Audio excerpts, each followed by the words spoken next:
I'm Paul Levinson, and welcome to Light On, Light Through, episode 357, a conversation about Star Trek Strange New Worlds, the second season. Well, the notorious Captain Phil convened us again. By the way, that's Captain Phil of Captain Phil's Planet on WUSB Radio, Stony Brook Radio, just a couple of nights ago.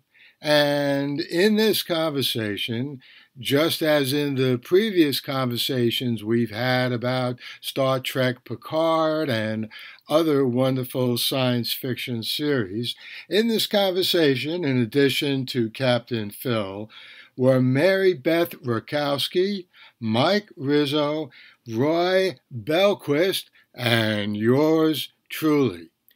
And we really did have a great conversation, 2 hours. You're going to hear it in about a few seconds from now. But let me just first say, you might know if you're listening to this podcast as soon as it was put up online, it's now Tuesday afternoon.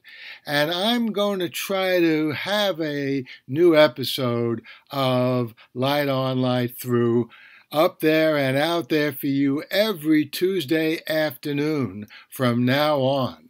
In fact, Tuesday, 12 noon, New York time. So something I hope you'll look forward to in the future. It'll also give me a chance to maybe sing Tuesday afternoon. But that Moody Blues song, that great song, has nothing to do with what you're going to hear right now, our conversation about Star Trek Strange New Worlds Season 2. The Light On Light Through podcast. And ladies and gentlemen in the audience, I want to introduce to you my friend, Mary Beth Rakowski. Say hello, Mary Beth. Hey, Captain Phil. The crowd goes wild. They love you, Mary Beth. They're crazy about you. She's going to catch all that. She's going to catch all that on the replay. And sitting next to Mary Beth in the Zoom room, you know him, you love him, the man who has an opinion on everything, even on opinions. It's Michael Rizzo. Say hello, Michael. Hey, Phil, how are you? And the crowd's going crazy. They're losing control. It's amazing. I believe this is more applause than Taylor Swift gets. So that's astonishing. And now, it's impressive. It really is impressive. And now, a special treat for all of us. Straight from Roy's Tie-Dye Sci-Fi Corner, the longest named show in Facebook history, is my good friend, Space 99 and Star Trek fan, Roy Belquist. Say hello to the crowd, Roy. Hey, Captain Phil. Hello, everyone.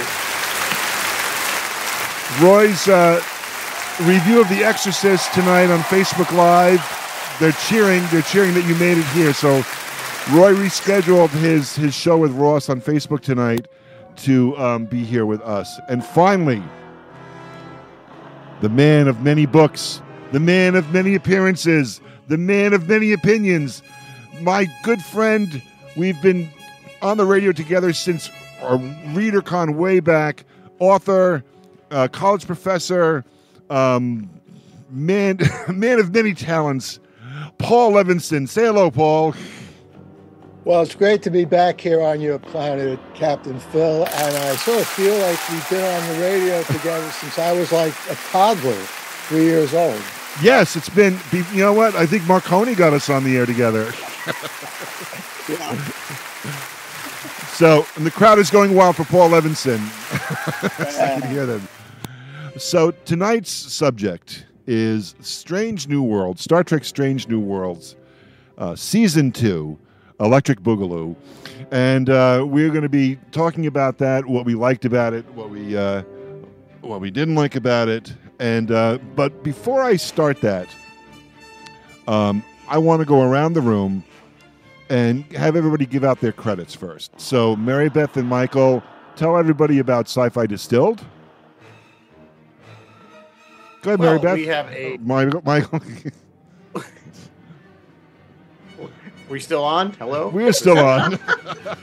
He's in shock. We have a weekly sci-fi broadcast or webcast on Facebook and YouTube that we talk about all kinds of science fiction, fantasy movies and TV shows. And we have a little bit of an alcoholic twist to it. We have a drink of the week always with it that goes with it. That's why it's sci-fi distilled. And we've been doing it for 3 years now? Over 3 years. Yeah. And, every Wednesday at 7 p.m. Eastern. And what did you guys do on Wednesday? This past Wednesday? Yeah. We did a movie called Underwater from 2020. I'm not familiar with that. Kind of an homage to Alien, but underwater. Okay. It was actually a pretty good film, and we had our new friend Alex there from TAI. You remember Alex? Alex was awesome. Alex helped me out so much when I was vending it. Yeah. So this was one of her favorite movies, and she suggested it, so we had her on, and she was very good at dissecting the film. Oh, so. Awesome! I have to catch on the replay because I was in the car when you guys were on. Roy Belquist, you have Roy's Tie-Dye Sci-Fi Corner. So tell us about that. Where can we see that? Thanks, Phil. That's on Friday nights, and sometimes it's on Sundays as well, too. We're on at 7 p.m. Eastern Daylight Time, broadcast on Facebook Live as well as YouTube. And we basically have a concentration of science fiction, television, and movies that we talk about for the month of October. We are concentrating on horror films.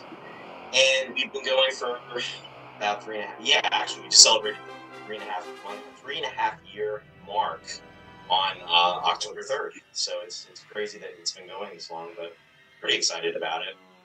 And your co-host Ross was on the air with me yesterday, getting rave reviews. Mary Beth said she enjoyed it. I got DJ Arnie was messaging me about it, and my buddy Ed Roller from the Melting World on Sunday nights was digging the conversation as well. They were really enjoying it. So you and Ross go way back, right? Yeah, we go back to 1981, and I met Ross through one of my close friends back from grade school, who is Ross's cousin. And Ross and I actually hadn't seen each other in about 34 years, and then we kind of reunited, and 2 episodes became 4, and then 4, 8, and the rest is history. So he's definitely we're a duo of doing the show together, and it's been a great blast doing it. And then we also have guest stars, and we have crossover episodes. In fact, Mike and Mary Beth are going to be on next Sunday. We do a crossover annual Halloween episode, and we're going to each year, so we're going to be doing that, and that'll be next Sunday at 7 p.m. So it's going to be Roy's Tie-Dye Sci-Fi Corner and Sci-Fi Distilled coming together, and we will be doing Fright Night, the original back in 1985. Oh, excellent. Excellent. In costume. In costume. That's great. I have to catch that. And finally, Paul Levinson, what's the latest thing that's happening? I know stuff is happening with It's Real Life, but there's more as well. New books, new short stories being published. What's going on with Paul Levinson? Well, first, let me say, apropos of what Mike said about the alcoholic twist, people have said sometimes that my stories are so crazy it drives them to drink, but I consider that a compliment. But actually, I do want to say about It's Real Life, I'm really, thrilled about it. It started off as a short story. I've already expanded it into a short novel, and I'm not completely sure I'm finished with it yet, or it's finished with me. But this is a very exciting time for the story, because next week is the World Fantasy Convention, at which they announce the winners of the Sidewise Award for Alternate History. And It's Real Life was nominated for that award. It's a finalist for the award. So we'll see what happens. But, it's an interesting thing. In a way, I'm sorry it's next week, because if it doesn't win, then it's not as exciting as it is now when it's, a finalist for the award. So we'll just have to see what happens. Other than that, the other main newish thing is my robot story, Robinson Calculator, was published a couple of months ago, and it's getting some great response. It's an anthology called Robots Through the Ages.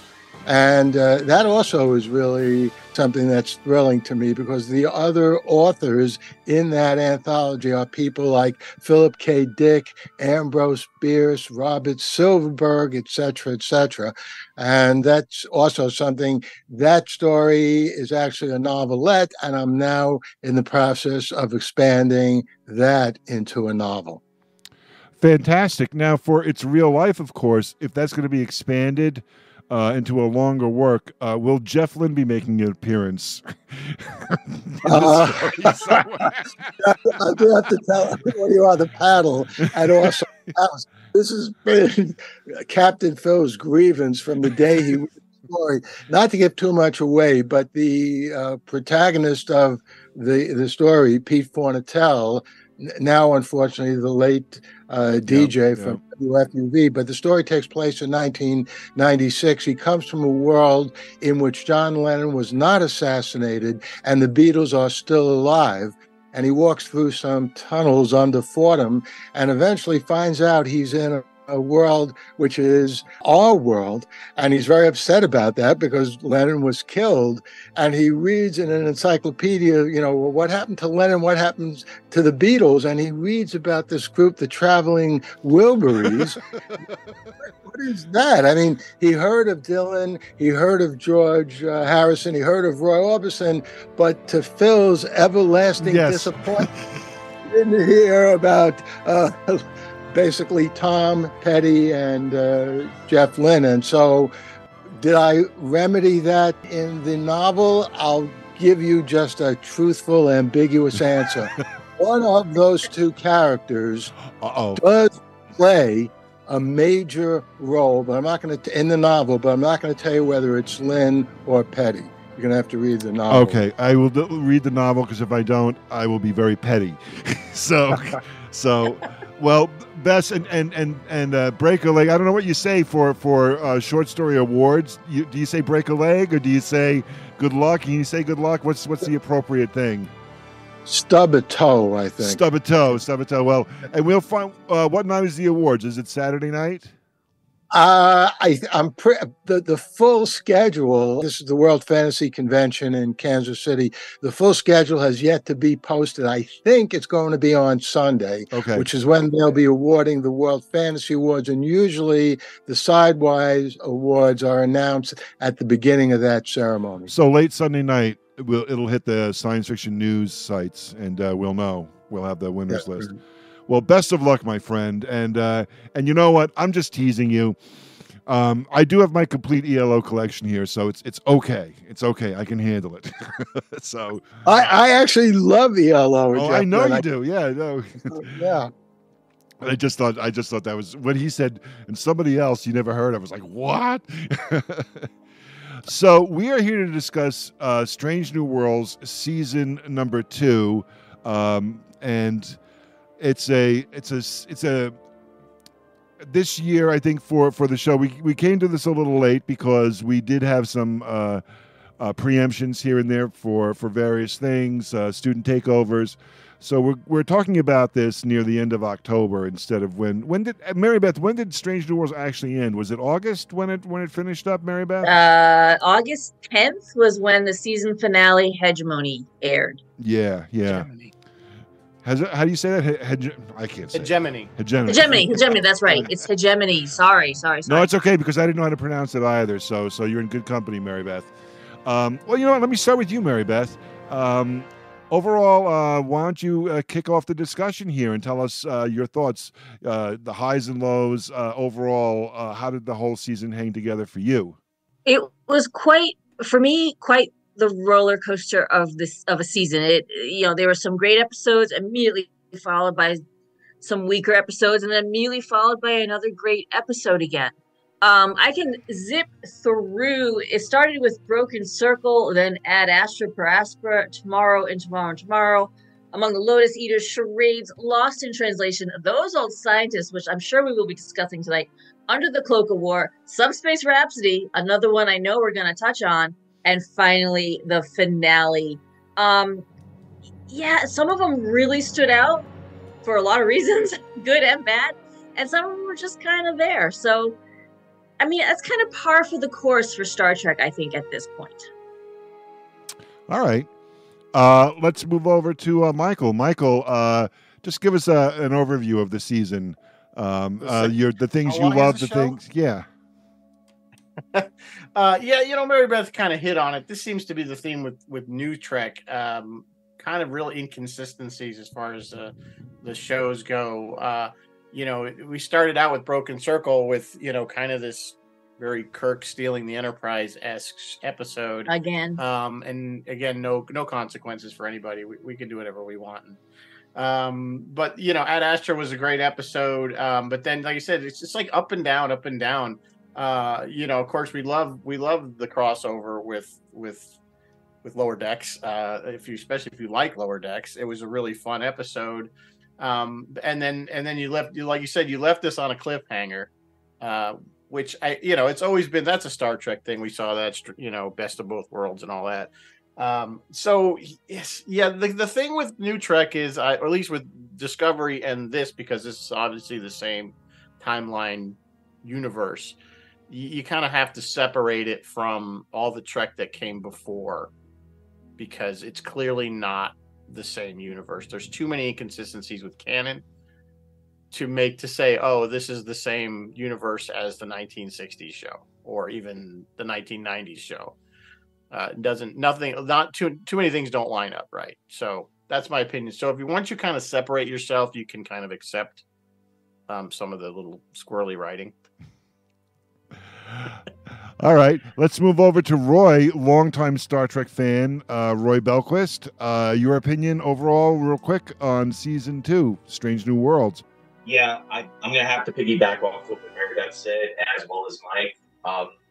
I can watch Strange New Worlds, and actually I look forward to watching it. I enjoy it, but what I have to do is I have to separate it out, because if I try to link, I don't even try to link, because back in the day, classic Star Trek, and actually Star Trek, we watched it and everything.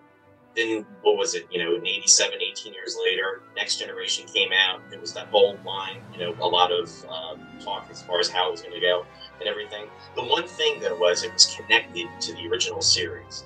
And then the shows that came after that, Deep Space Nine, Voyager, Enterprise, you felt like it was a part of that timeline. It was all interconnected. And there was no separation. If something happened, there was a reference. It was in that time frame. It was in that. With this, you cannot connect the dots. You can try to connect the dots, or there's it's almost like, here, we're going to throw some breadcrumbs here, but then those breadcrumbs just fall and then they evaporate. And it's one of my biggest, and I'll go negative and then I'll go positive. So I'll do the negative first. One of my biggest thing is the Gorn. I just have such a problem with that. They could have chose anything. They could have done anything with that as far as the alien race, and that was a threat. Leave it alone. I mean, if you're not going to honor the original, especially with a character that is so, or a race, excuse me, not just a character, but a race that is so prevalent. I mean, if you say Gorn to anybody with that has watched Star Trek, they immediately know. I mean, it's just, and if they, if they're a fan of the show, they know how that story turns out. They know what happens, especially the ending, not to go through the whole thing. And I just feel that they could do so much more with that. They should have left it. Now, on a positive note, there are strong stories, there are character stories, there's time travel stories, and independent of what original series timeline Trek is. And I think those definitely can be strong, but they need to make it its own, and they need to just, hopefully with the third season, they'll do that. And I know we're talking the second season, but that's just kind of an overview of my opinions about it. Thank you. And Paul Evanson, your thoughts on Star Trek Strange New Worlds Season 2? Well, I mostly disagree with what the three other panelists here have said. In fact, the only thing that I agree with is I didn't like the Gorn business either. But then again, I didn't think that was any great shakes in the original Star Trek. But the reason why I really immensely enjoyed the second season, a lot more than the first season, which I also liked, for the most part, is because time travel is and always has been my single favorite kind of story in all of science fiction. And as I think I almost always mention whenever we're talking here about Star Trek, City on the Edge of Forever was one of the best of the original series. Yesterday's Enterprise, in my opinion, one of the best of the immediately successor series. So I'm always up for a good time travel story, and I thought that this season of Strange New Worlds had several excellent time travel stories, one of which, as we know, introduced not just Kirk's brother, but the original Kirk, who, of course, looks nothing like William Shatner. But what are you going to do? Frankly, no one else looks like William Shatner, for better or worse. But I thought the actor did a very, very good job, and he caught Kirk's mechanisms. And it was overall an excellent episode. It introduced a little romance, which continued later on in the season. And the other excellent time travel story was indeed the crossover story with Lower Decks, which I have to say, I mean, I'm not an expert in filmmaking, but I thought just from a technical point of view, they did a wonderful job in integrating the animation and the real life, including that little flourish at the end and of that episode. So I didn't love every single episode, but this season had enough really outstanding episodes and themes that I'm thoroughly happy with it. And I'll say, once again, unlike Discovery, which I stopped watching pretty much, I don't know, in the middle of the second season. And frankly, Picard was okay. And, we've talked about that. But at this point, I think Strange New Worlds is heads above even Picard, even though I love the character. All right. So my opinion is I'm like in the middle between the three the three heathens and Paul. So yeah, I choose to see Strange New Worlds as in the same universe as Star Trek, one universe. I don't see it as to be like a reboot, a reinterpretation. I choose that because I want to see Pike's journey. Pike is a character who's living he knows when he's going to die. So I'm trying to watch him for visual cues. And I think, there might be, he knows when it's going to happen. I think at some point, and this is going to sound a little cold, waiting to die might be kind of boring, and I think I wish he could just like I feel like the character just wants to rip the Band-Aid off and get it over with, and get to that accident. So seeing how Anson is playing him, because he's still going through the daily things, and at one point I say to myself, why is Pike even trying to have a relationship at all? Because in a few years it's just gonna it's gonna be over for him. So it's interesting to see how that plays.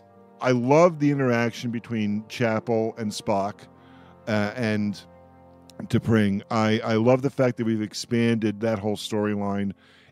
To me, it gives me more reasons to love Amok Time in the second season of the original Star Trek. It shows me that what was her motivation to reject Spock in that episode, and where they're going to. I feel like we're in on that journey. I kind of like the way that Spock is learning how to be himself. So he is moving into the Spock that Leonard Nimoy created in the original series. We're moving there because you do have the Nimoy Spock in the cage in those first few episodes of Star Trek that is smiling, that is showing some emotion, but then he's totally locked down and he embraces his Vulcan side. And you see him experimenting with that here, and I like that about the show. That being said, I found it difficult to wrap my head around the concepts that they, and it's a great episode, but I find it hard to wrap my head around the reasons why they wanted to get rid of number one and they had to go to trial and add Astra per Aspera. That sort of just was rubbing me the wrong way. I just felt like it was a little much for a show set into that far in the future. I hated the fact they stole the Enterprise in Broken Circle. I think that's ridiculous. It's been done, and we don't need to do that. Parts of it were kind of hilarious and great, especially with Spock having his little emotional thing going on. But they could have just said, there's a thing going on, Pike's not available, go get him. And so that the fact that they had to steal it, it's been done. It's over. Let's see, I'm talking too much here. Okay, so you know what? I'm going too far depth into this. So I'm going to stop there. With the, I'll just throw out that I think the two best episodes of the season for me were Those Old Scientists and the musical. I just love those both very, very much. I think they overshadowed the rest of the season to me because I was trying to, when I was prepping for tonight, I was like, oh, which ones did I enjoy? And I realized that I really, really remembered enjoying Charades. And I have an opinion about the Gorn too, but I'll give it later. So let's go back around the horn again. So Mary Beth, let's go negative. Mary Beth, where did they drop the ball? Subspace Rhapsody. Subspace Rhapsody. Okay, here's the thing. Here's the thing, you guys. It's time to break for a commercial. And it was on. It was Melissa Navia. They did Melissa Navia dirty. It started out where they were singing, "Why Are We Singing?" And I liked that. That's self-aware. They realized they're singing and they're like, whoa. And so they're going around, the ship, and Rebecca Romaine sings about ops, and Christina Chong, who we affectionately called Baby Drummer, Expanse fans will get it. Baby Drummer comes out and she hammers out the security section because she's the only one that could sing. And then we get to poor Melissa Navia, who sings, "My name is Eric, or my name is Ortegas, and the helm is my realm." And right there with that line, when any character has to say her name and her job to people who already know what her name is and what her job is, you've now crossed the line and you are now into satire, and it became a Saturday Night Live skit right at that moment.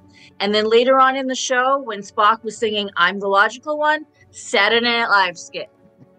Lorne Michaels was on the horn calling the people at Star Trek going, "Hey, you're honing in on my thing." It was satire, it was parody. I couldn't take it seriously. I think Rizzo's going to repeat you, but Rizzo, where was your?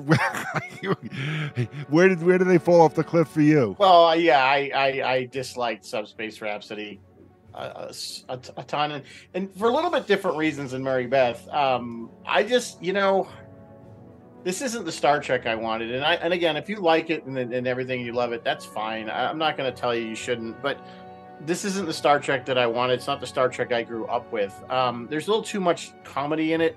And my biggest problem with episodes like Subspace Rhapsody is we only get 10 a season now. We're not getting 27 episodes where they can have a few goofball ones. I want 10 good episodes if that's all I'm getting. I don't want 3 or 4 good ones and the rest are bunch of bad written ones and then some really silly ones. But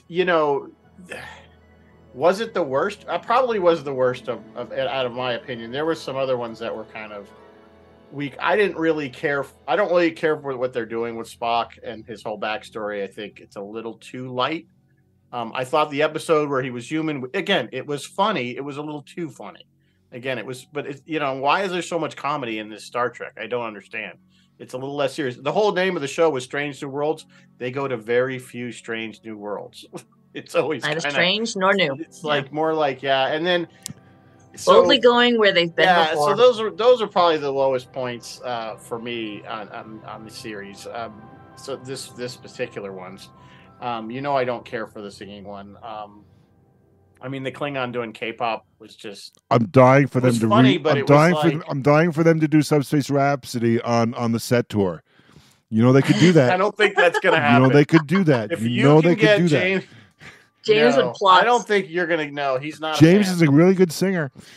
Yeah, but he's not. Yeah, he can sing, but it doesn't mean that Star Trek thing. Not a fan of the new trend. So I guess that's just, and again, the Gorn thing, we've already kind of been over that. Alien is saying, hey, we want our alien back. Yeah. Nuke it from orbit. Alien called and they said we want our plot back. They want hey, getting into our franchise. All right. Roy, you have your flamethrower ready? What's your what's your least? Where did it fall off the cliff for you? I was hearing this episode about Subspace Rhapsody coming up, and see, and here's the thing. I mean, I was saying earlier, I do community theater. I have more of an appreciation now for musicals than I did, growing up and everything. I kind of steered away from them, but I mean, it's just there's so much more that they could do, and here's the thing too. There's a lot of behind the scenes interviews taking place. They had fun doing it, and I commend them. And they seem like they're a tight group of people. A fun cast.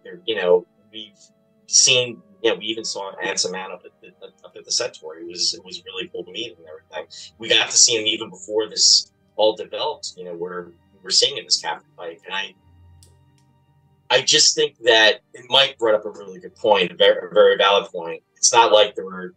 There's 24 episodes a season. I mean, there were 10 episodes a season. Not to say that they can't do different things, but I think this was a little bit of a stretch with that, just a little. And Mary Beth mentioned too about the parody aspect.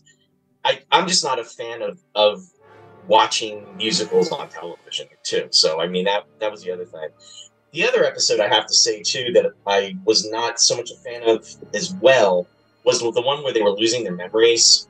On the planet, what was that? Among the Lotus Eaters. Amongst the Lotus Eaters. Among the Lotus Eaters. Yeah. Among the Lotus. Yeah, that was. I mean, because we're talking about things that we really didn't like too much. I mean, the whole memory loss thing has been done before. I mean, obviously, you do recycle plots. I mean, there's only so much you can do, but there's also a lot of stuff that has not been explored that they can do, and it just feels it's very limiting. They need to open it up. They need to, Strange New Worlds. They just need to do some exploring. They need to expand. And I think, again, as I was saying earlier, I look forward to these new shows just to watch it. I put it in a separate bucket, in a different bucket, and I'm fine with it by doing that. And like Mike said, if you like it, that's great. I'm not going to judge you. I'm not going to say you have to like it or love it or whatever. But it's just... Again, I just have it in a special place, and that's just me personally. So, all right, Paul. Before you go after our panelists, where did they drop the ball in this season? Where the panelists dropped the ball? No, where the show dropped the ball? Okay. And then you can, because I think you have a difference of opinion with Roy and Mike and Mary Beth. So go ahead. Yeah, well. Not as much as you might think. As I said before, I didn't like the Gorn either. I'm not as down on the musical as everyone else, but it wasn't the best episode, and it wasn't even a great episode, but I had fun with it. But what really annoyed me was the fact that Spock and Chapel didn't actually sleep together. So, as I think you correctly pointed out, Phil, there's a lot in the future that we're beginning to understand because of the relationship that Spock and Chapel are having in this show. But nonetheless, they're feeling this intense emotion, and suddenly Chapel, becomes a prude, and Spock has this enormous, okay, you don't want to do it, I'm walking away. They're both acting like they're 12 or 13 years old. Yeah, and exactly. Yeah. That's what made me nuts when that happened. Yeah.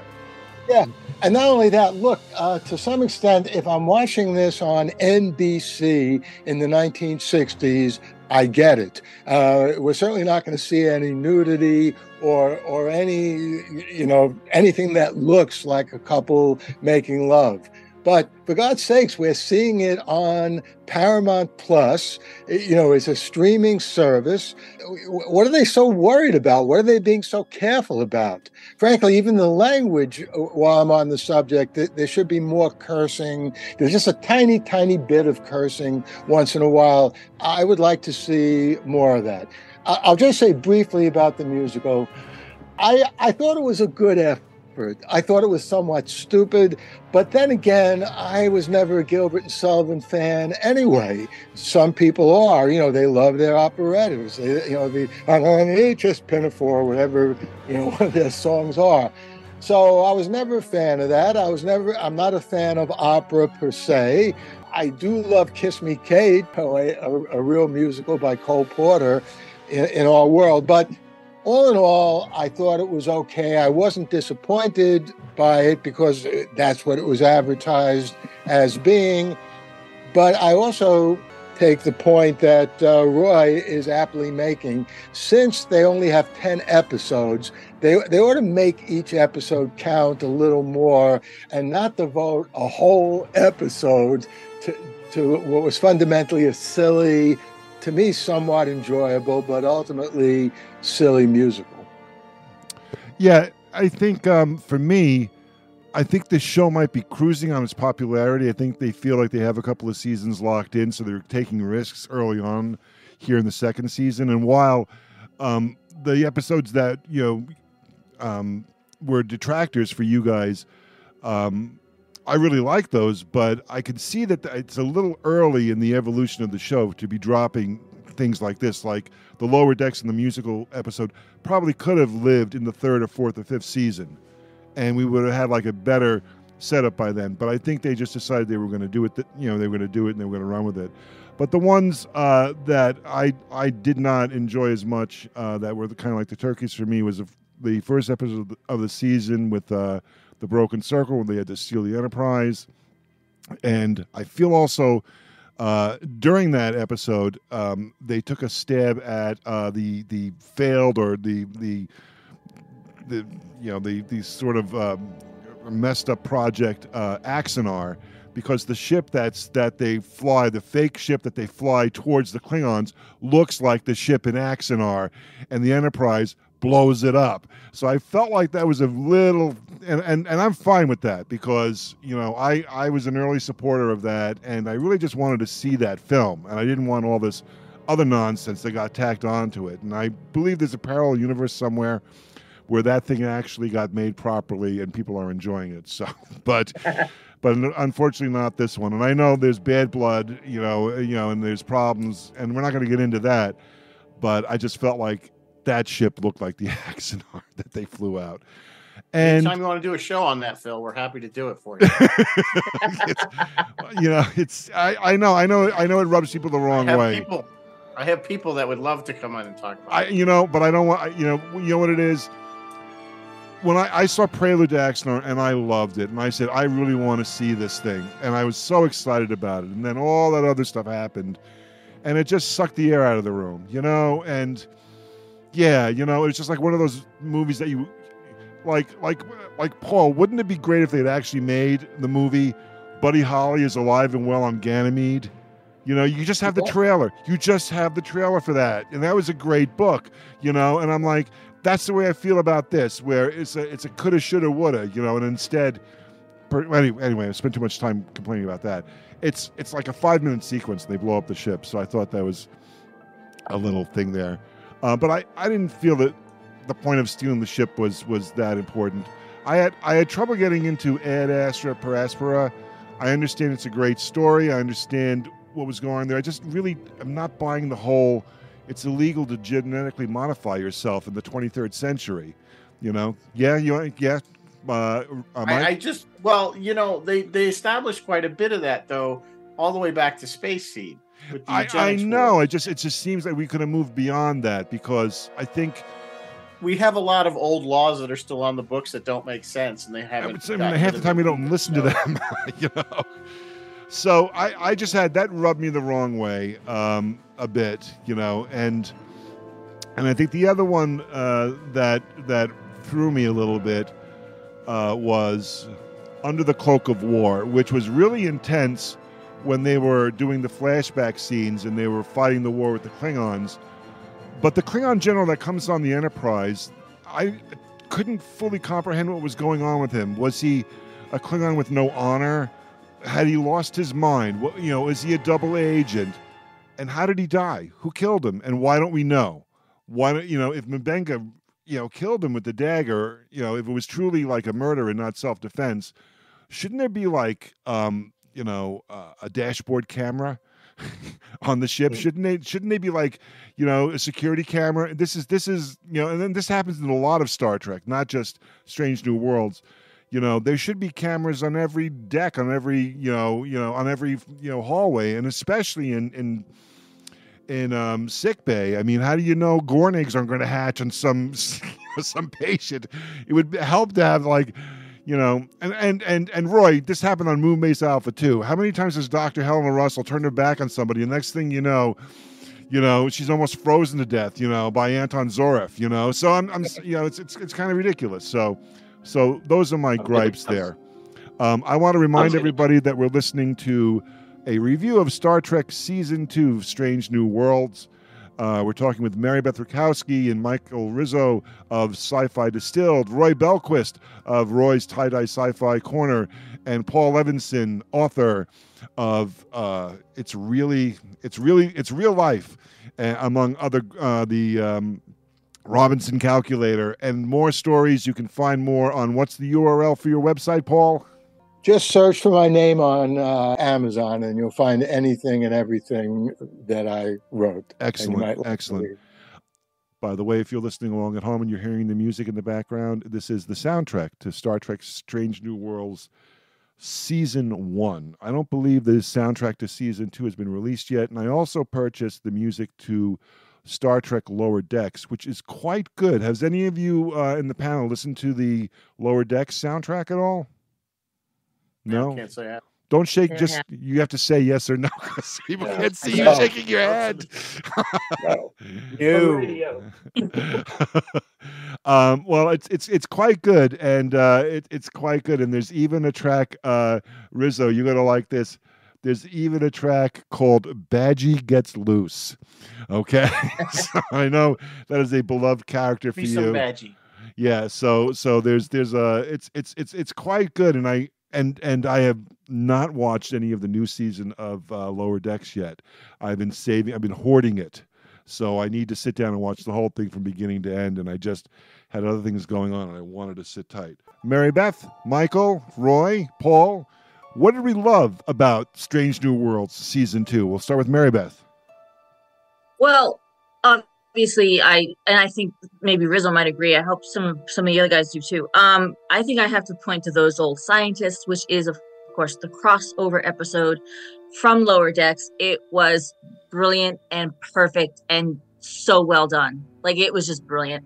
And what it did is it captured Lower Decks. I always say about Lower Decks is you have to know Star Trek in order to get Lower Decks, because they pack it frame for frame. It is packed with Easter eggs and deep cuts and references, even just stuff that goes by in the background that they don't even comment on. It's not even part of the show. It's just something in the background. You're like, hey, that's that thing from that episode.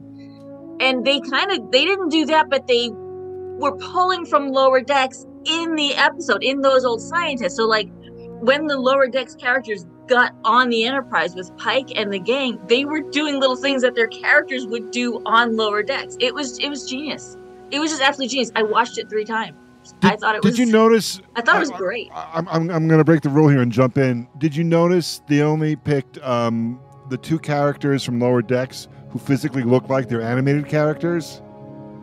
Yeah, Boimler and Mariner Beckett are Tawny Newsome and Jack Quaid, who I had been watching Jack Quaid on The Boys, so to see him suddenly, I mean, I knew he played Boimler, but to see him suddenly as Boimler live action was a bit of a jump. Rutherford kind of looks like a little like Rutherford. I think looks like Rutherford if you've seen it, and the gal that plays Tendi, I think could pull off a passable Tendi with a lot of makeup. Obviously, Tendi's green and she has green hair, so Yeah, they all kind of, and I actually think Jerry O'Connell could pull off a passable Ransom too. Oh yeah, Yeah. I agree. Yeah, I think that they actually, a lot of the actors do kind of. But the thing about Tawny Newsome, Mariner Beckett, is that girl knows Trek. She has a Trek podcast. She was already a Trek fan before she got involved. She's writing for the Starfleet Academy show that's coming out. The girl knows Trek, and she knows it inside out and backwards. And she's I'm quick. sure And she's made, quick. and she's quick. Yeah. Yeah. Michael? Yeah, I gotta kind of agree. As far as my favorite episode, it's got to be these old scientists. Probably because I love Lower Deck so much. So there's definitely a bias there. It was run really well. I think the other thing I really like about it is it had a nod to my second favorite Star Trek, which was That's Enterprise. right. They had a nice nod to Enterprise, which doesn't get enough love in my opinion. So that one really kind of drove it home for me. It wasn't, it was a fun episode, which seems to be the theme of this show. Is like we do more fun episodes than serious episodes. The sitcom Star Trek. But that one was strong. Like everything Mary Beth said about it was right on point. It was really good. The other ones, that I actually really liked was Under the Cloak of War, but not the Klingon part of it, but the actual flashback part of it. Yeah. The affectionately known as the MASH most episode. about it was really, like I say, like an homage to MASH. Very thing. Of course, there's a lot of niggles in there, that you could point out that you think in the 23rd century, they would have a little bit better medical equipment in their field hospitals, but so yeah, it's got to be that one. By far was the standout. Roy? I actually had two. Now, in regards to Lower Decks, I have a lot of catching up to do, just to be honest, so I'm going to come clean on that. I have seen a few of the episodes, but I haven't seen, and everybody that tells me, Roy, you got to watch it. And the ones I've seen, to Mike Mary Beth's point, the references, I mean, it's like there, it's one thing after the other. Just watching that, it was scripted, but it was like it was just flowing out. How they were constantly referring to different things from that had happened in past series and everything, and just different references. So that in itself is really cool because it means it's something that we really didn't experience back in the day. I always used to say, like, if you watch Star Trek from the 60s, there's maybe 1 or 2 episodes where they actually refer to something back from a previous episode, and I remember getting so excited about that. So, oh my goodness, they actually referred to something that actually happened. And in this case, that is the case. The other one I really liked too was Tomorrow and Tomorrow. Yeah. And that's when they go back and with what is it? Leanne travels back to the 21st century, and then she's wished back with Kirk. And I just thought that it was interesting because it is time travel. Paul, you had mentioned that earlier. I mean, you really can't go wrong with time travel episodes because it just opens the door for doing different things. And I thought the ending of that was kind of interesting too. I mean, when you actually get to see, it's almost like a reminder when you see Nguyen Singh. Whoops. You can't hear me? Fine. No, yeah, we no. can hear you. You're going. I'm waiting to see if you're going to make a point about something she did at the end of that show. Oh, okay. I'm probably not. I'll say it. Did she left the gun. She had a gun. She left the gun on the kid's nightstand. Yeah, she couldn't. Yeah. Yeah, that was good. Yeah. I love it. God knows what role that's going to play in the story. I mean, So she single-handedly created a monster. exactly a time travel. So, Well, let me but go ahead. Yeah, no, it's okay. Oh, I was going to say, I actually agree completely with Roy. First of all, in terms of the Lower Decks, I'm the worst of everyone here. I've seen none of them whatsoever because I'm not a fan in general of animation. I guess in my head, I associate it with like being 5 years old. And there's nothing wrong with being 5 years old.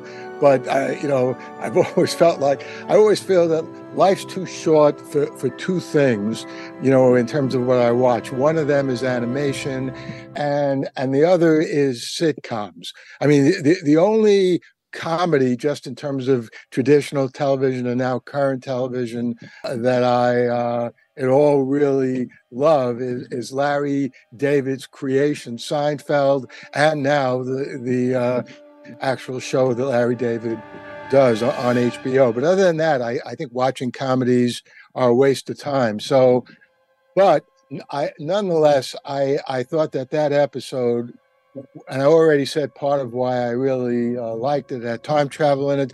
But I want to make a point here in terms of an original science fictional concept. The idea that somehow in transporting someone from here to there can, in addition to basically scrambling their atoms or whatever it is, and they go into a transporter or whatever you want to call it. In addition to doing that, it can somehow convert people into animated people and convert animated people into real people. I think it deserves a lot of credit. It's a brilliant science fictional idea, and I would give that episode an Emmy just for that. No one else has made that point. And then, the other episode, as Roy was saying, I thought was a great episode. Again, the only slight complaint I have with that, and it's not that I'm some kind of sex fiend, but it is annoying to see television in the year 2023. It's not even on network. It's not even on cable, for God's sakes. It's streaming. There are like no controls whatsoever. And yet, even like in the most intense romantic feelings, they don't let the characters do much or of anything at all. And again, that would have been, I think, a more effective episode if James Kirk had done what he always wanted to do anyway throughout his whole life in any series. So, and clearly it would have been consensual. But I thought those two episodes were by far the best in this season. Okay. Thinking about that, I think the best for me, I do like Tomorrow and Tomorrow and Tomorrow a lot. And I didn't mind there not being like that close of a sex scene. I was actually surprised they got that close in an episode, but it seemed to move the whole character arc forward in my mind. The other great ones for me, again, was Charades. I really liked Charades and the whole thing that was happening with Spock. I kind of wish, I think the thing is they're pushing it a little bit because these are things that Spock wasn't referring to later on in the original Trek, where Spock gets the I call it he gets shot by the boohoo blooms, and he's crying about his mother, like he never told his mother he loved her or whatever. He's crying about that. Well, he did have this emotional connection with his mother in Charades, and I don't know, and I just anyone who's endured a mother-in-law can really appreciate this episode. So the Spock's mother-in-law is the mother-in-law from hell. I mean, I just loved it. It was so great, and it really hammered in the concept of my head that the Vulcan society is a matriarchy, especially the way Spock's father-in-law just would be subservient to his wife. It was just like, whatever you say, dear. So it was, but the top of the heap is Those Old Scientists, TOS, the original Star Trek. I love that. And Paul, you really got to give Lower Decks a spin. You are a classic Trek fan. You were there at the beginning. I think you got to give it time, because Mary Beth talked me off the ledge when Lower Decks first premiered. I was like, I don't know if I'm going to like this. It's a cartoon, blah, blah, blah. And Mary Beth, who was like a very soothing, calming force in the world, says to me, just give it time. Just watch it, Phil. Just what else have you got to do, Phil? Just watch it. Just give it a chance. Give it a chance. And I like Mary Beth, so I listened to her. She's one of the few people on the planet that I actually listen to, okay? And Mary Beth was right. It's a great show. There's plenty of meat and potatoes in it, and I love it. The fact that I haven't watched the new season is because I want to savor it. I want to have it like one giant Lower Decks Thanksgiving dinner, and have and just get them all over with at once when I have the chance to really, absorb the whole thing. So I would say Those Old Scientists is probably the best of the season. It is a fun and a funny episode. And also, I did love Subspace Rhapsody. I loved it a lot. It doesn't make any sense. And musically, actually, my one complaint about Subspace Rhapsody is the fact that Uhura sings "Anything Goes," which is from what, the 1930s, Paul, right? Yeah, Cole Porter. And all the music they sing sounds like it came from an Andrew Lloyd Webber musical from there. So if they're creating a musical, alternate universe that they're trapped in, this musical thing that they're trapped in, they only can communicate that way, shouldn't it have sounded like era of 1930s music? So that was my complaint. But I enjoyed it. I enjoyed the dancing. I enjoyed K-pop. I enjoyed it all. And it's fine. And I think logically it probably could have happened later on in the series. It could have probably existed in the 4th or 5th season. But it's here. It's here and it's in your face. So here it is.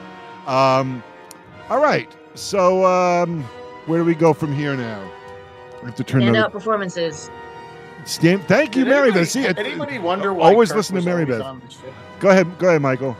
I was just wondering if anybody else was wondering why Kirk was always on the ship. Like, Yeah, why wasn't Kirk on his own ship? He should have been over on the other ship.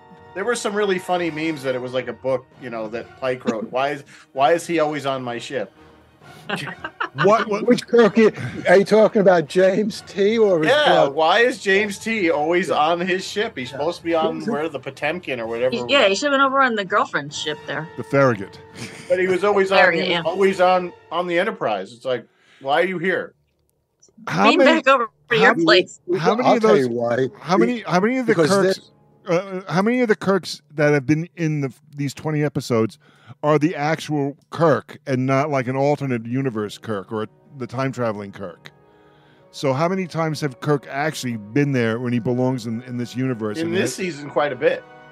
Well, he belongs there because I have the impression that this Kirk has an understanding of what's going to happen in the future vis-a-vis him and Pike, Kirk and Spock, et cetera, and that's why he's pulled, into and onto this ship and into that action. Mary Beth? Are we talking about Kirk or what are we talking? We're talking about Kirk. Why? I don't think Kirk has any future knowledge. Does he have future knowledge? How did he get future? Where did that come from? I don't agree with that Not at all. knowledge per se. Just sort of an instinct, a feeling. Why is it so incredible? Well, all right, wait a minute. Let's say that he does. Let's say that he does. So he just decides that he's going to be on that ship, like he doesn't follow Starfleet orders. I'm going to go over here because I have an instinct. They all aspire to be the captain of the flagship, whatever. Yeah. I mean, that doesn't. It was just funny that it didn't make any sense to me why he was. He shouldn't have been. He had no reason to be on the Enterprise. He needed to be over in the Farragut where he belonged. I don't know. Climbing the ranks like every other officer. That makes sense, but at the end of the day, it's still TV, and he's there. He exists in this time. So yeah. I think that now. I mean, do you see him? Do you see this Kirk at some point in the future having his own show? And going in and like not supplanting the original Star Trek, but like there being like a Kirk era show.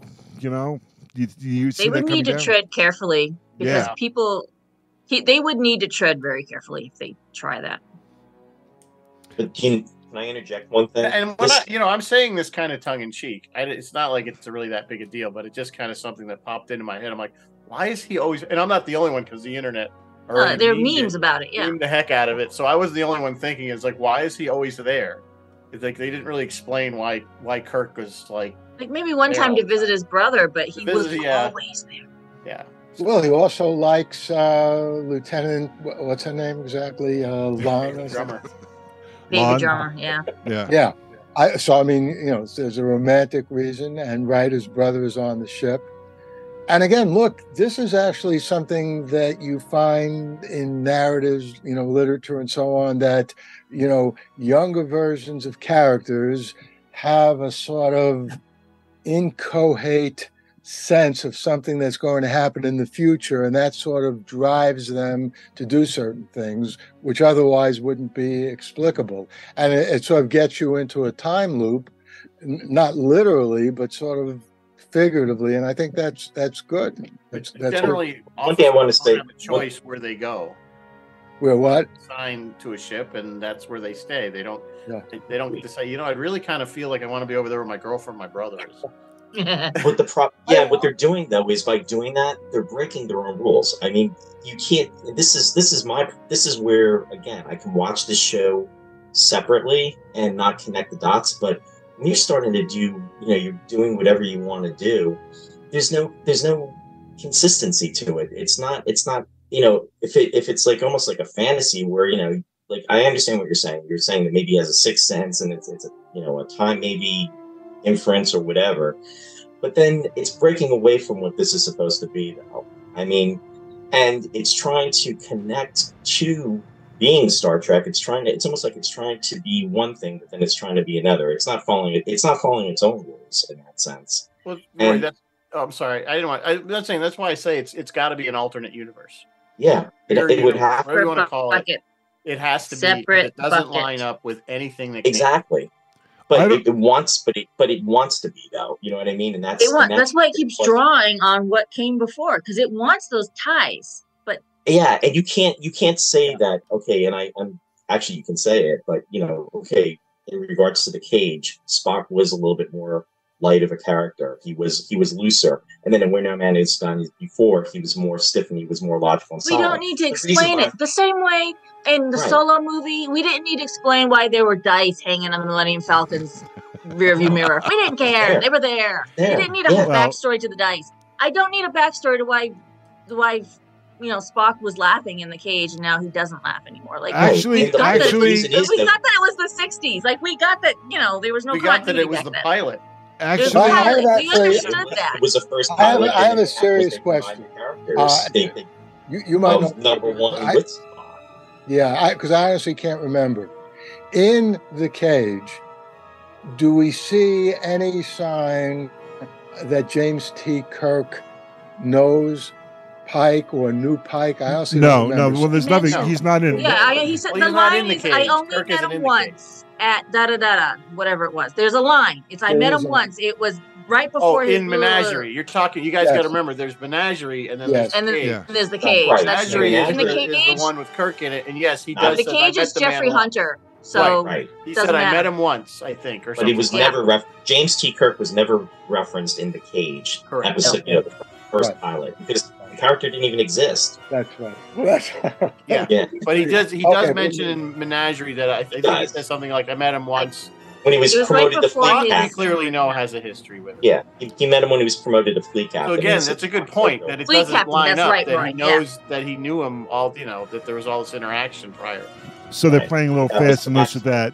See, it's a different universe. Going back to Laughing Spock, in the Cage. I like that they're mining that. That's like a little place where, you can do a little and create something interesting there. Because otherwise, what's his first name? Ethan Peck, is just off on his own, and we just lost Roy. I thought somebody put up a picture of Ethan Peck. Yeah, no, that's Roy. That's Roy. Yeah, it's Roy. Yeah, they got to be careful. They don't need to over-explain. And Star Wars has run afoul of this. When you over-explain, you take away the mystery and you take away the depth of world building. But Mary Beth, now I'm just talking about the movies, okay? I'm not talking about the shows and everything because I'm not up to speed on the Disney shows. Which I hear what really. Do you watch, Phil? I don't want to tell you because it's gonna derail. I'll tell you what I watch when we're off the air because it's gonna derail this whole conversation. But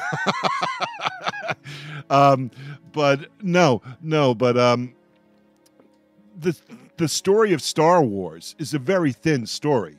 It's very, very simple, and they tacking on. Whereas the story of Star Trek is very rich, and there's a lot of things going on, and I can see where they can mine these things. And you're right, maybe they are overdoing things here and there, and they're playing fast and loose here and there. But there's more potential for it. I feel like with Star Wars, especially, that original story, that they're just hanging on. They should have just written a completely new story and left the Skywalker family out of it, and just moved on to some other place. So, that's my opinion on that. But, I like that they're exploiting this little thing we saw that Leonard did back in 1966 in the cage. Or was it 65 when they shot? When did they shoot that? 65? Yeah. I like that, and I feel like Ethan is really, he's my favorite Spock that's not Leonard Nimoy. I kind of like, what's happening with him. I wasn't super, well, actually, I sort of like the reboot movie Spock, Quinto. Zachary Quinto. Quinto, yeah. He was pretty good, but we've only had 6 hours of him. Ethan I think has really been given a place, a space to work on this. So, yeah, but I could see like that stuff doesn't make sense in terms of him being there so much. I think it also another idea about the series is where exactly are they? Because the exploration in Star Trek: The Original Series seems like they're way, way out there. They're way out. There's only 12 ships. The fleet is 12 ships. Here in Strange New Worlds, it's a robust fleet. There's a lot of ships. There's a lot of places we're at. There are a lot of places where they're going. So I feel like Star Trek: The Original Series is further out into the galaxy than they are in Strange New Worlds. That's just the idea that bouncing around my head. Rizzo, go ahead. You have something to say. Well, on the ship thing, there's only 12 Constitution class ships. There are many other ships in the fleet that are not Constitution class. There's only 12 of the original Constitution class. So I think that's kind of been established. Even going all the way back to Enterprise, there was more than just the NX class. There was other smaller ships that Starfleet had. And we saw that. We kind of see that. That was always what was great about Star Trek, even Next Gen, is like when you saw the fleet, you saw this hodgepodge of different classes of starship, out there, different big ones, small ones, they all had it, just like a modern Navy. There's all different vessels that have different purposes, but they're all part of the fleet. So I think that's kind of consistent. That's where they screwed up in Picard season 1 at the very episode with the big battle with the Romulans. Every single Starfleet ship was the same. They just cut and paste, and Paramount, and they're aware of it. They know they screwed up there. They're aware of it. But yeah, the other thing, just want to say about Spock, I'm actually okay with them exploring some of his humanity at this point in his life. If he's a younger version of the Spock that we see, and that there's going to be stuff that's probably going to come down the pike, no pun, our little pun, that's going to kind of change him and drive him more towards his Vulcan side than his human side. I agree, they're probably exploring it a little too much, but I'm okay with it a little bit. I'm not really thrilled about the whole Chapel him love story, that it was this close, because it was always kind of implied on the original series that she loved him and he didn't really have, because he was Vulcan, I can't love you because. So again, these timelines don't line up, again, how I say it, because it's mirror universe. It has to, or not necessarily mirror universe. I don't want to say that. It's an alternate timeline. Well, before I know Paul's ready, but I just want to respond to that real quick. The thing that gets me with the Spock Chapel relationship is, near the end of the season, she rejects him and she goes off and leaves. And I think I made a joke somewhere that because I do believe Chapel and Spock had sex, and when she rejects him and they're very uncomfortable with each other, and then I was writing something online and says, well, why is it like this? And it says Chapel figured out that wanting is not as good as having. They wrote her. They set her up to be commitment phobic in the first season, though. But it's a very adolescent thing. It's like high school. It's like you have a boyfriend one weekend, and then the next week you don't, and it's so high school. And I think, and it doesn't fit. It doesn't fit the Chapel that we know in the original series because she's too young. I love Jessica. It doesn't even fit that Chapel. I like the character, but it's not Nurse Chapel to me. Well, let me say that about Nurse Chapel, because I think this is a very, very important point. First of all, to give this some context, I think that at this point, Nimoy is still the best Spock, but I agree that Ethan Peck is giving Leonard Nimoy a run for his money, and it remains to be seen. Zachary Quinto was good, but he's not in that class. But if we're comparing actresses and how they animate the role, I like the Chapel in Strange New Worlds much better, even though she was Gene Roddenberry's wife, and I think she was a great woman and did all kinds of things. But frankly, as an actress, I thought she was okay in the original series, but it was not a knockout performance.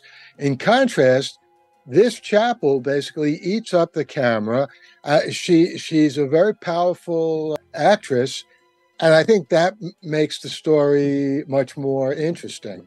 And so that's why, again, I consider that easily one of the best parts of Strange New Worlds, and I'd like to see more of that. Ultimately, in terms of why in the original series they're not together, there are hundreds of reasons why couples who have a great attraction to each other, even have a relationship, break up and then are not together, and one of them still loves the other. So, I mean, coming up with reasons for that's, the easy part. But I think Strange New Worlds deserves credit for developing this powerful relationship. And part of that is because it's acted so well between Chapel and Spock. But Paul, do you One thing I wanted to... Can I just want to ask this? Rizzo, then Roy. Go ahead. Yeah. Do you see the Chapel that we see in Strange New Worlds, the Jess Bush Chapel, becoming the Majel Barrett Chapel?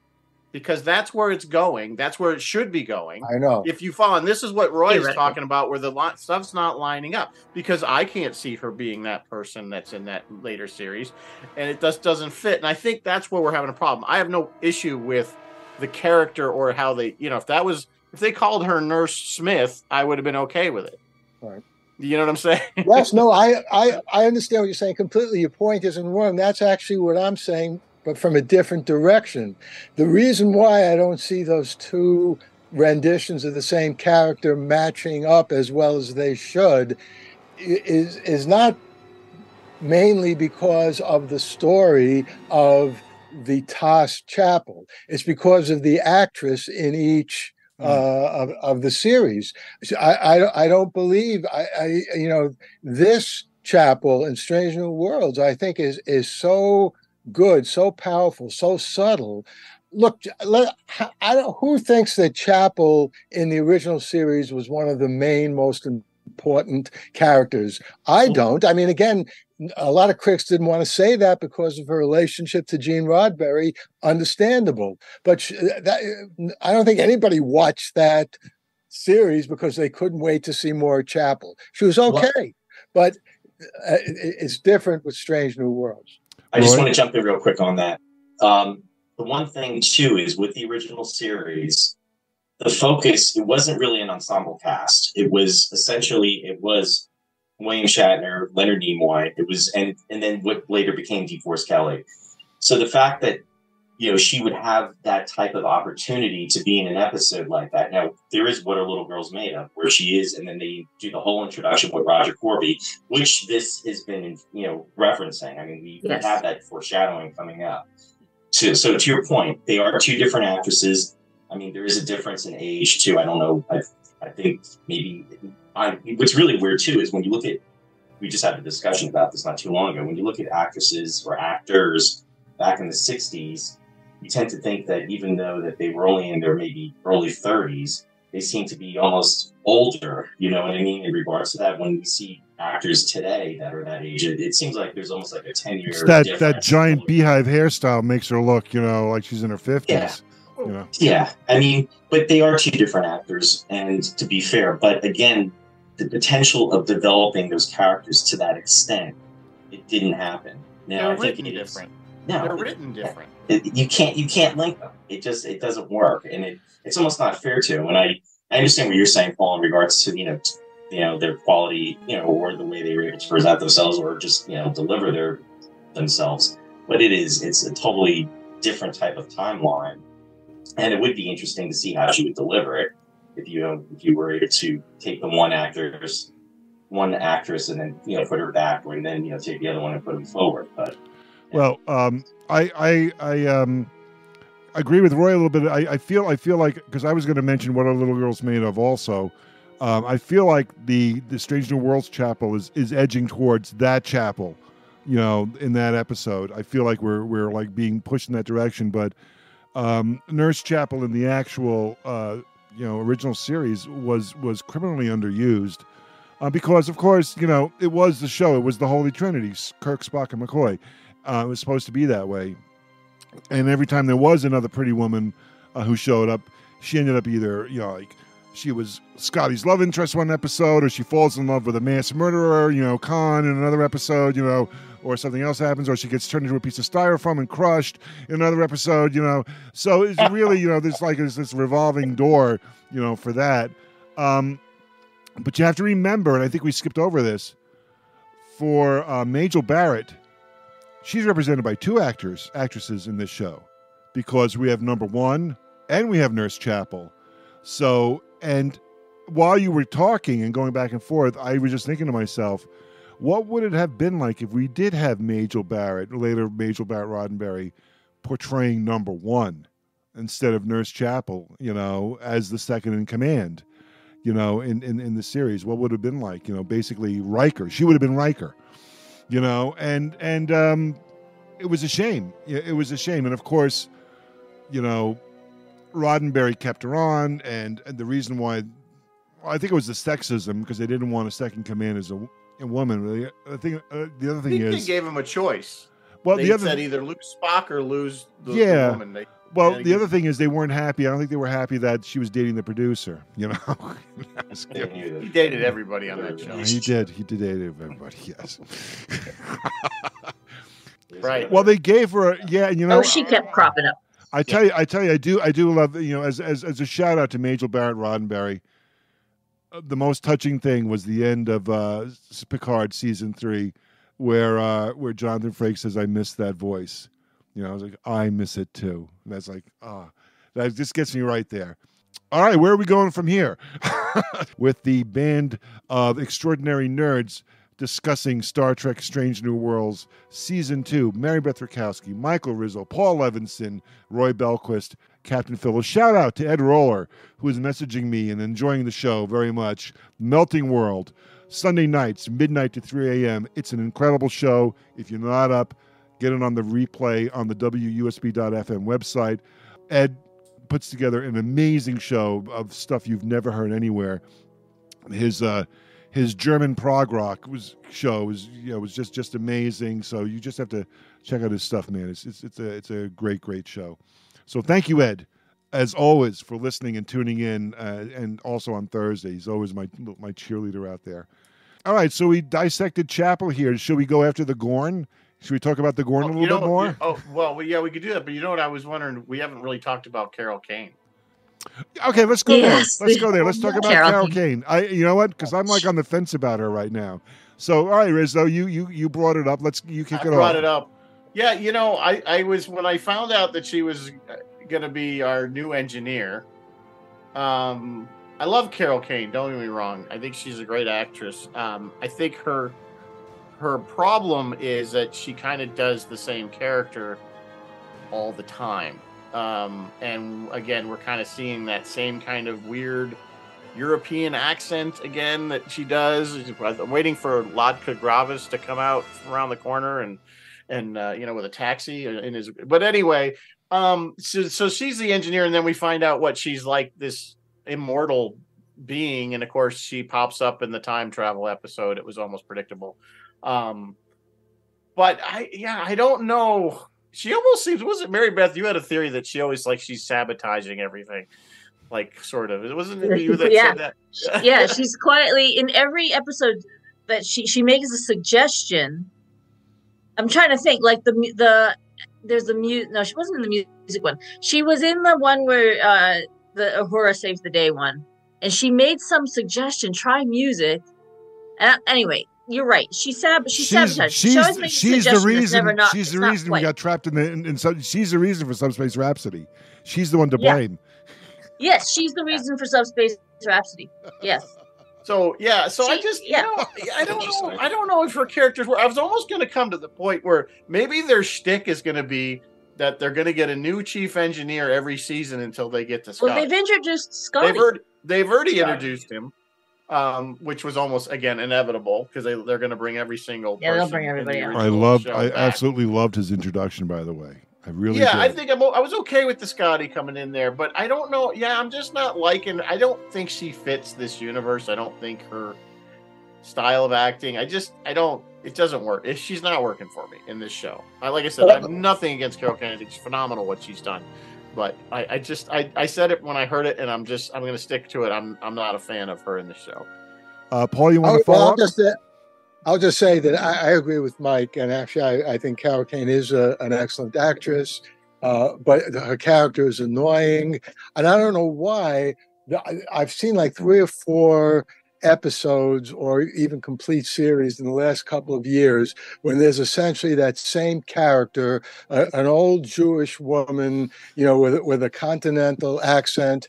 There's a show on Amazon, I think it's called Shelter or something, but there's an actress by the name of Tova Felshner. She also is like, a now elderly Jewish actress, and she actually has the exact same accent as now the current engineer, in Star Trek Strange New Worlds. I don't know whether it's industrial espionage. It's like they're making one series and they hear about a character in another series and they say, oh, we have to put this character in this series. But every time I see that kind of character, it's okay, but it doesn't really add all that much to the story, and sometimes it's outrightly annoying. I mean, I guess it's just she's not. I don't know whose fault it is, whether it's the actress's fault or the writing's fault. She doesn't fit in with any of the other characters in that cast. I mean, I don't know why exactly. I mean, just it's not the fact that she's old or what she looks like or even what she sounds like. It's what she says just comes from another completely different universe, at least for me. So yeah. Well, do you think, Paul? And then I'll go to Roy in a second. Do you think she's uncomfortable because she's in that set that set that's like that room where they just changed the image? That's the engine room, and it's. I mean, that's what she's acting up against. Do you think she's just like out of her element? She's basically like a stage actress, right? Do you think she just feels like sort of on this virtual set of hers, like she's not connecting with it? I don't think it's her fault, actually. I think it's more just the writing and directing. I mean, I don't know why. I don't know who decided to create a character like that. I mean, I don't know what came first. Possibly, I mean, this happens often in movies and even more so in television shows. So the directors, producers, they want to get a certain actor or actress into the story, and they create a character which they think will work well with that actor or actress. So I don't know how the idea arose, but basically, the character just doesn't jibe with the rest of the characters in the cast. And, and sticks out like a sore thumb. And I don't think it's because Carol Kane is a bad actress. I mean, I've seen her in some very good movies. Was she in the series with Al Pacino? I think it was called Hunters. Yes. Also on Yes. Okay. She was better in that because her character made sense. Yes. Yeah. But it just doesn't add up in this particular context. You know who would have been great to be the engineer on this ship was the one that they got on Discovery, the one that was the character Tig. Oh yeah, Tig Notaro. She was probably one of the best characters on that show. I agree. And she would have fit in. Who's here that really actress well again? Was sarcasm and the actress's name is Tig Notaro. The character's name. I thought her name was Tig on the show too. Maybe. She's actually on the Google machine. But anyway, but the character that that kind of wisecracking would fit with this crew. I'm just saying, being devil's advocate, I just think that would have been a better choice. Of course, she's in 900 years now in the future with the rest of the crew. So, Roy, Jet Reno. There you go. Roy, what was the episode of the original series where they come across the man who was like live forever? Any? Oh, that was Flint. That was Requiem for Methuselah. It was Requiem for Methuselah. So is Carol Kane's species the same? Is this the same? No, because he was human. He was human. It's just that he just. But she passes as human. Is this race just a long-lived variant of the human, race? Yes, he's like a Guinan. So Paul, is this? She's no Guinan. Paul, is this Paul Anderson's Boat of a Million Years? This is just a human being who happens to never die, sort of thing, Well, Guinan was a great character. And not only that, she was a great character, one of the best characters, both in her old age and in her younger age in Picard.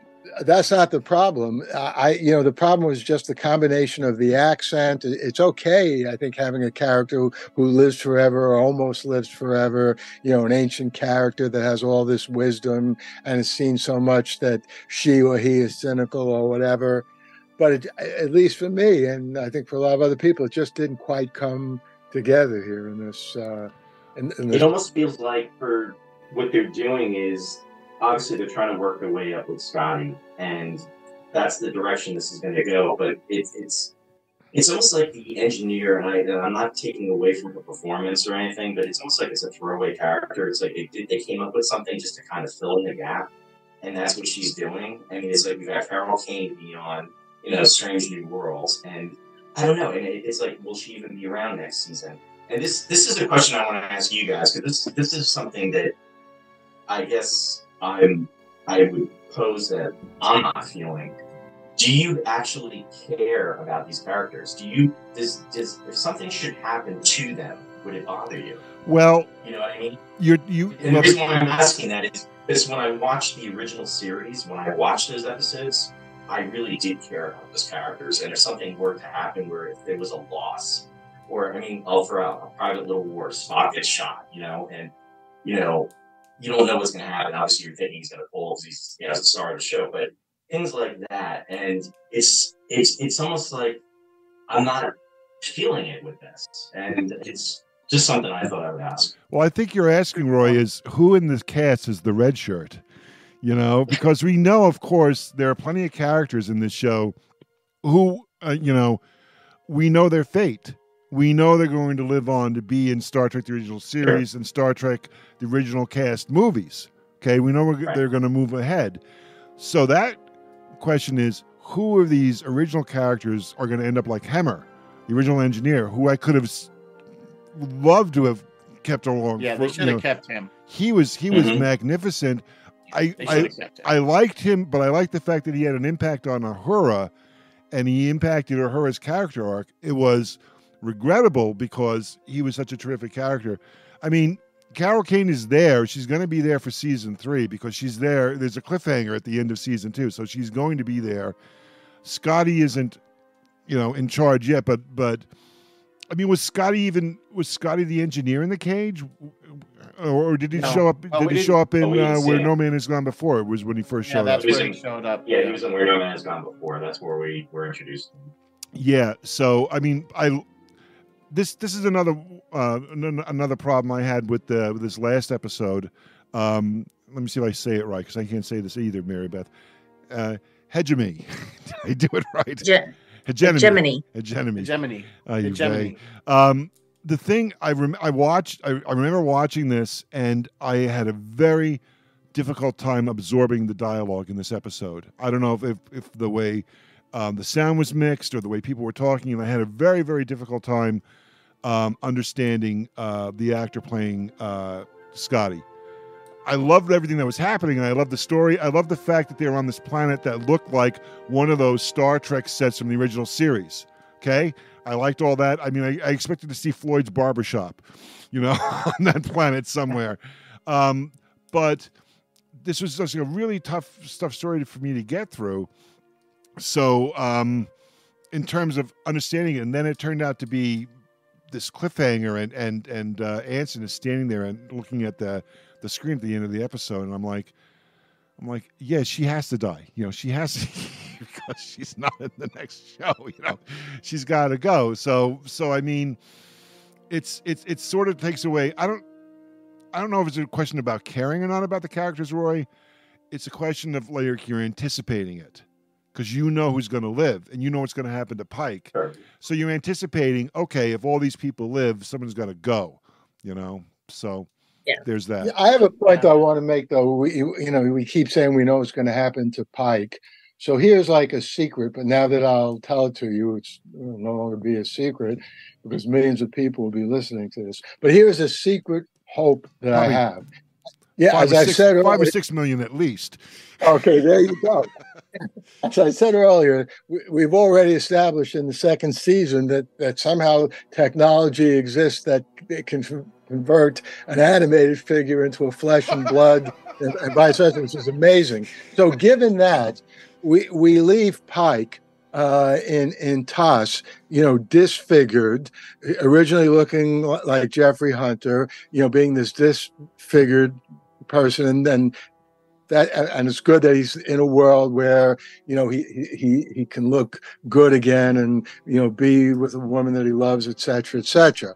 But here's my secret hope, that I don't know how they're going to do this, that sometime in the future they're going to figure out a way, like through plastic surgery or whatever, to make Pike look like Anson Mount, a little older, and we'll see again as this Pike. That, so when we keep saying we know what's going to happen to Pike, yes, we know what's going to happen to Pike insofar as we know the future that we saw in us. But there's a future after that. If he lives long enough to part the Picard's era, he can become an android. Where, what was it? Diana Muldaur's character was aging because she came in contact with those children, and what they did was they took a hair follicle that was from her original DNA, and then they put her through the transporter, and then they DH'd her. So what you're saying is that they could use some type of technology to reanimate him back to what he was before the accident. Is that what you're saying? Right. And unfortunately, if you want to put it all together, it didn't work perfectly. So he didn't look like Jeffrey Hunter. He looks like Anson Mount. So that's And we have Roy Belquist, Paul Levinson, Michael Rizzo, and Mary Beth Rakowski discussing Star Trek Strange New Worlds. Let's think about what our final conclusions are for the show and what your hopes are for Season 3. We're listening to a review of Star Trek Strange New Worlds Season 2 with my good friends Mary Beth Rakowski, Michael Rizzo, Paul Levinson, and Roy Belquist. Roy Belquist of Roy's Tie-Dye Sci-Fi Corner. Paul Levinson, author. Look up Paul Levinson on Amazon.com. Michael Rizzo, Mary Beth Rakowski of the Star Trek Set Tours, where they're going to put on a performance of Subspace Rhapsody in my dreams. Someday, I will. Maybe that'll be. I'll win the lottery and purchase it, rent it for the weekend, and hire all of you to sing and dance in it. Especially Roy. Roy does a really passable Captain Kirk. I've seen him in his Captain Kirk cosplay. He does really well. So, and of course, of Sci-Fi Distilled as well. Where do you hope we go with this show? What are your hopes for Season 3, 4, 5, 6, 7 further? Maybe it'll only last till Season 5. I don't know what the trend is right now. The entire streaming industry seems to be shaken out a bit. So it'll be interesting to see what happens down the road. What are your hopes and dreams, Mary Beth, about Star Trek? About Star Trek or about Strange New Worlds? Star Trek Strange New Worlds. My hopes and dreams for Strange New Worlds is, one, that they actually go somewhere strange and somewhere new. And stop boldly going where they've already been before. Mining old story and plot lines that they've already mined before. But also, my other hope for Strange New Worlds is that they... when you Google the Strange New Worlds cast, the first two people that pop up are Jess Bush and Christina Chong, baby drummer. And, Nurse I love Nurse Chapel, and I guess I like Noonien Singh, although I'm over the whole Noonien Singh song soon. I'm over all of them. We need to stop with that family line. But I would like to see this become the Anson Mount, Ethan Peck, Rebecca Romaine show, and be Captain Pike, Spock, and Number One be the three main focus characters, just like it was Kirk, Spock, and McCoy. I'd like to see that, I think. Anson Mount, Handsome Mount, as I like to call him, was kind of like a set It's piece on his own literally show the in a greatest bunch thing of I've these ever heard episodes. in my life. When you started saying that, I've never heard that before you, and I think that's the greatest thing I've ever heard. It's just hilarious. Handsome Mount. There were so many episodes where he didn't do anything. The charades episode, he was kind of missing the first couple episodes, and we're all like, oh, he just had a baby in real life, so of course, he's on paternity leave. That's fine, we get it. But then when he came back, like in charades, did you guys notice that most of charades he was just relegated to being in the back of the room, just making faces, like and he's cooking. He's cooking the entire time. Yeah, he was cooking. He did a lot of cooking. No, man, he's supposed to be the star of the show. He's supposed to be front and center He's got at a all Benny times. Hanna in his office. I mean, in his quarters, he's got like a Benny Hanna in there. He's got a fireplace. I love his quarters. His quarters are dope. I love his work quarters. at the Star Trek set tour. I've seen Kirk's quarters. How did we get Ike's quarters? I have a theory on I that. want When I get to that. my turn, I will talk about that. But when it gets to my turn. But keep going, Mary Beth. Rebecca Romaine didn't do much. They gave Christina Chong so much to do this season, and I don't know why. It should have been the Pike #1 Spock show, not the Christina Chong, not the La'an Noonien Singh show.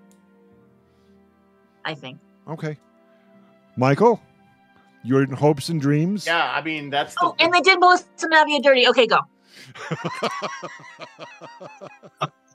Her one moment. She gets her one moment, and what does she do? I fly the ship.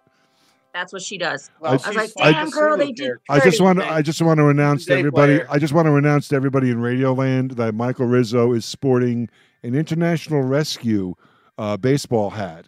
So yes, which Thunderbird do you fly, Michael Rizzo? Is it Thunderbird 1 or the beloved Thunderbird 2 or the overlooked Thunderbird? I'm definitely a 2 guy. You're a 2 guy, yeah.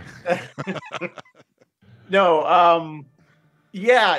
At the very best, you hit most of the same points. I mean, my biggest thing is strange new worlds. Let's go someplace we haven't seen. Let's go beat some aliens we haven't met. Let's have adventures that we haven't had already.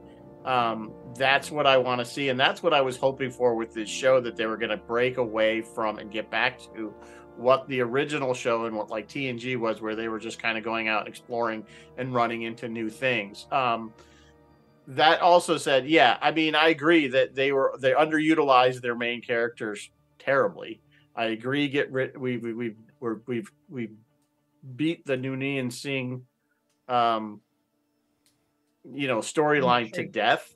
I think we need to push away from the Gorn. I know we got to get past this cliffhanger, but let's move past the Gorn and just do some and pull the humor back a little bit. Let's pull it back a few notches.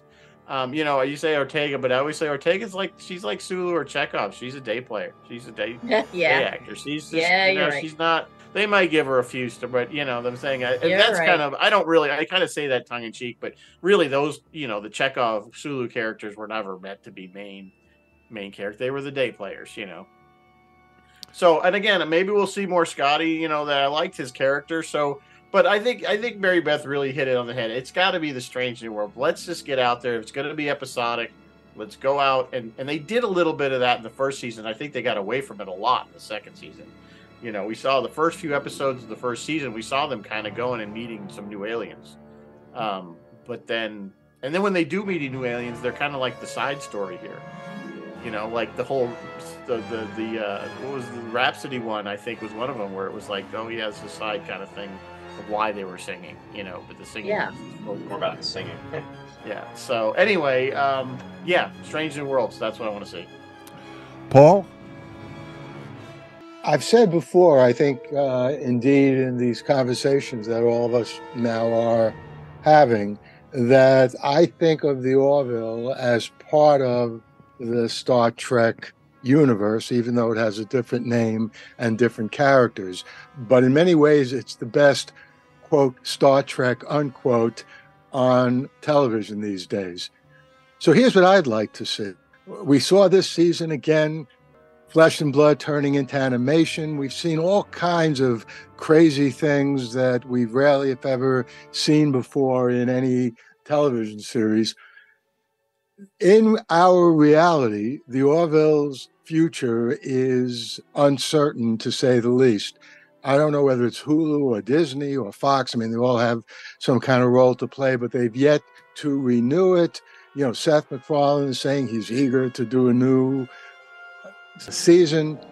I would like to see in the next season that Star Trek Strange New Worlds run into a strange new ship, which is in fact the Orville, and we have like a joint Orville Star Trek episode. Mhm. Roy, That'd be interesting. I doubt that's going to happen. yeah. When franchises collide. Roy? I would like to see more episodic television. I mean, when they started out, as Mike was saying, Merida also, it did have that tone to it. And one of the things that annoys me is that they have to do a recap in every episode. It's almost like, last time on Strange New Worlds, it's like they're bringing it up to speed, and it's leaning into that, almost that arc. It's not as defined as it was with the other shows, but let these episodes be independent and allow the viewers to come across as being, I don't know. I'm not saying that they're putting down the intelligence factor, but we're going to remember what took place. We don't have to have or 2-3 minutes of seeing what happened over the course of the last several episodes. Just let it stand for what we saw, what we enjoyed. That'll put more time into the episode that we're watching. Allow for new stories. Take some chances with that. And yeah, I mean, one of my complaints was that you didn't get to see him out as much in the beginning. I didn't realize that he had a baby, and obviously, okay, that makes perfect sense. And if he wasn't available, that's fine. I mean, that happens. But it really felt like that he was not a part of it. Ethan Peck was not being featured as much, and yeah, I mean, I'm all for the day players or the supporting characters if it's an ensemble cast. I mean, like I said, I enjoyed the story yesterday, but it's just that allow him to be the captain. I mean, one of the things, and again, I'm referring back to 60s television. One of the things that annoyed me about Lost in Space, and I'm not comparing Lost in Space to Star Trek by any means, but was when Guy Wayans and June Lockhart and Mark Garvin featured, and they went into a different direction because of the different direction the show took, and which is a whole nother story for another time. It's just, we don't want to get into that type of scenario. Allow the stars of the show to be the stars. One of the things that we were really looking forward to back when Discovery was on in that second season was when we saw how well Anson Mount was, conducting himself as Captain Pike. I mean, the character, and he was a strong presence as well as Ethan Peck. And we were like rooting for this to happen. We were waiting for Strange New Worlds to happen. This was back in 2018. Fast forward, we're 2023 right now. We're talking about the second season. We're headed for third season. Let these characters develop. Let them have their moments, and let it be what we were anticipating, as opposed to kind of like holding it back. So, in what I'm hoping for Strange New Worlds. First, when you talk about they need to go out there and go to Strange New Worlds, I sort of agree, but the place where my head's at is I feel like the Strange New Worlds in this cast are each other. That's the Strange New Worlds that they're discovering. They're discovering each other. This is a ship about how we get along with each other, and I find that part to be very rewarding for me. I agree, they should be going out to different planets, different aliens, discovering, like the first episode, like the very, very first episode, where he convinces them, not to go to, he basically thwarts, this horrible war that they're about to have. He breaks the Prime Directive, or he invents the Prime Directive and then breaks it. So, but I really feel like the exploration that's happening is they're exploring each other. Very much so the Spock character, very much so Christine's character, and more so in the first season of Uhura's character. And I like that. I like that a lot. I don't think I need it to be a number one, a captain, and a Spock show. I'm happy if it's a Spock Chapel, and Uhura show. If those ended up being the main three for me, I'm okay with that. I really like those characters. I really feel like their backstories are nice and thick. And yeah, I agree that Anson Handsome Mount is being seriously underwritten at this point. And I'm hoping for really big things for him because he got it away from the angst that he is doomed. His fate is already set. I'm actually surprised they haven't written him to be more reckless, because he knows where his future is. So I'm surprised that hasn't run into situations where it's super dangerous, but he knows it's not going to happen. He's going to survive it. So I'm surprised he hasn't gotten like a death wish at this point. I want to see what happens with him psychologically because he knows and how does he function as a captain. It seems like he was a little offline, to coin a term, in this season. But I'm enjoying it, and I like it. I'm looking forward to the next season. I have not finished watching like Paul. I've stopped watching Discovery. I need to actually get back to watching Discovery because I want to finish it. I also want to finish Prodigy. I never did that, and it's back. It's been uncanceled, but I would like to see the rest of it. And I'm going to hold Paul to make sure he does see Lower Decks at some point. I think he'll really appreciate it. Or I'll have just Mary Beth email him and convince him because she's very convincing. So that will definitely happen. So that's my hopes. I kind of like, character-wise, I kind of like Christina, her, and Spock. So I'd be happy with that. I don't need another musical episode. One was enough. It's enough for me to torture everybody with it. I will say this, and you can argue with me after I say this. I like the Gorn. I like their structure. I like the fact that they seem to have three phases of life. They have this ferocious young, they just run wild when they're infants and tear up and eat everything. Then there seem to be. They remind me of the aliens, the Modis, and the Mote in the God's Eye. They seem to have different, when they're adults, they seem to be, starfaring and plotting and have it's not just a mindless monster.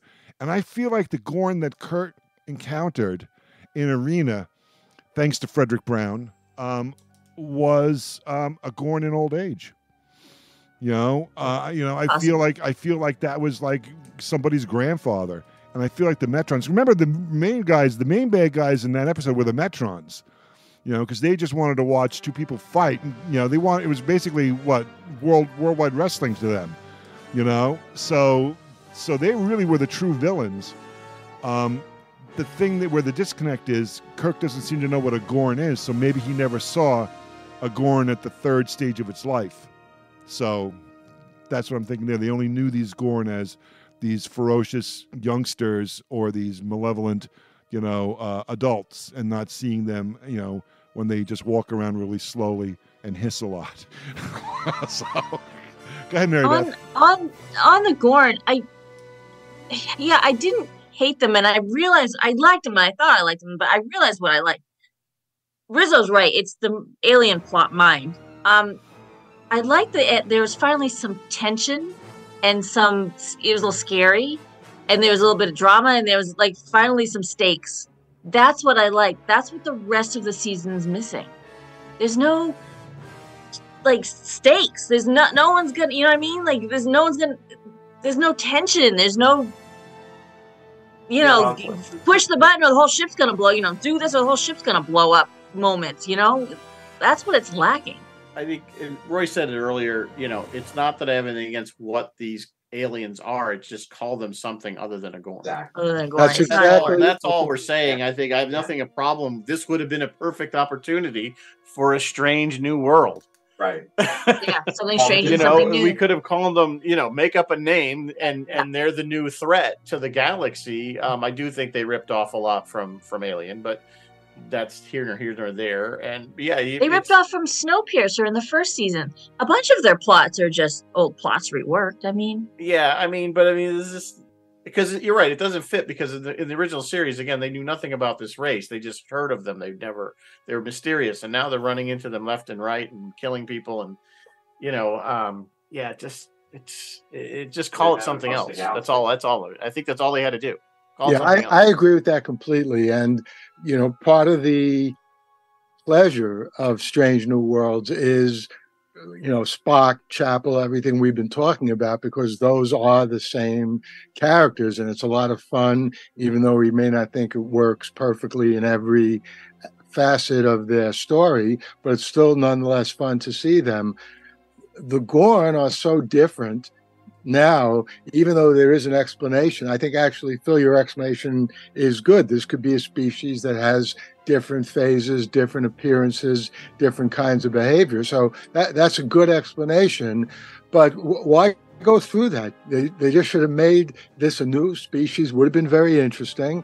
And instead, they saddled the story with making us wonder, well, wait a second, what does this have in common with the Gorn that we saw like in 1964 or 65? So, yes, I agree with Mike's analysis completely. I do like the appearance of, we were seeing Tellarites in the show, and I think they're kind of decent looking. Who else? I don't remember.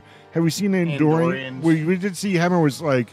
We've seen Klingons. Anar, which that's we haven't seen any Tribbles, by the way, have we?